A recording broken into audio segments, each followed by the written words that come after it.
Tout aussi inutiles étaient les grandes offensives terrestres.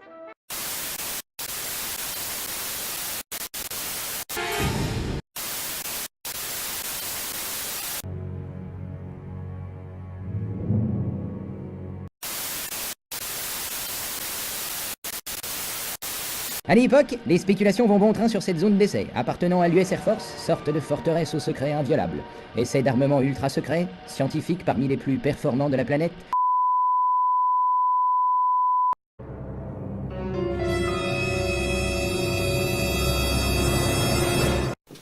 Bouh! Salut les amis et bienvenue dans Histoire des lieux. Dans ce premier épisode, je vais vous parler des 4 endroits les plus hantés au monde. Le premier endroit dont je vais vous parler est le sanatorium de Waverly Hills. Le sanatorium de Waverly Hills se trouve aux États-Unis, dans l'État du Kentucky, dans la ville de Louisville. Il a été construit en 1910 pour soigner principalement la tuberculose. On estime entre 5000 et 8000 le nombre de personnes décédées. Le sanatorium de Waverly Hills ferma ses portes en 1962 pour avancée médicale. Les gens de l'époque appelaient la tuberculose la peste blanche ou la peste noire. Le deuxième lieu que je compte vous parler est l'île de Poveglia. L'île de Poveglia est actuellement l'île la plus hantée au monde. L'île de Poveglia se trouve en Italie, tout près de la ville romantique de Venise. Hôpital psychiatrique, maison de repos, sanatorium, prison, elle finira sa vie en 1968. Beaucoup de phénomènes paranormaux reviennent de ce lieu. L'île est actuellement interdite. Troisième lieu que je compte vous parler, les amis, c'est les catacombes de Paris. La ville de Paris cache bien des secrets. Derrière ces dédales de monuments historiques, Paris cache les catacombes. Seulement 0,5% des catacombes sont accessibles au public. Elles s'appellent les ossuaires. C'est les ossements oubliés de Paris.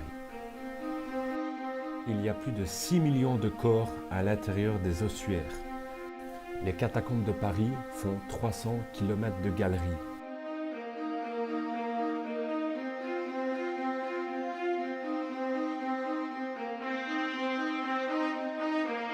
Le quatrième lieu que je compte vous parler, les amis, c'est le fort de la Chartreuse. Il sera prison pendant la Première Guerre mondiale. Ensuite, il sera hôpital pour l'armée américaine vers la Deuxième, pour finir en tant que caserne pour le service militaire en 1988. Lieu chargé d'histoire, c'était le fort de la Chartreuse.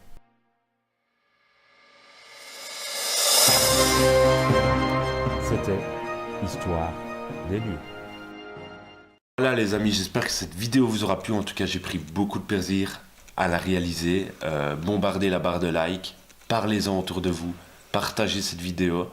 J'ai vraiment mis du cœur à l'ouvrage, plus en tout cas que dans une vidéo d'Urbex, parce que j'ai vraiment galéré au niveau des bandes son, des bandes vocales. J'ai dû plusieurs fois répéter la même phrase pendant des heures pour qu'elle soit le plus claire et nette possible.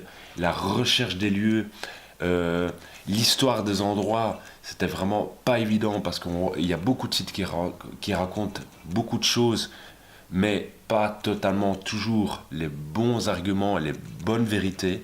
Donc il faut voir et prendre le vrai dans tout ça.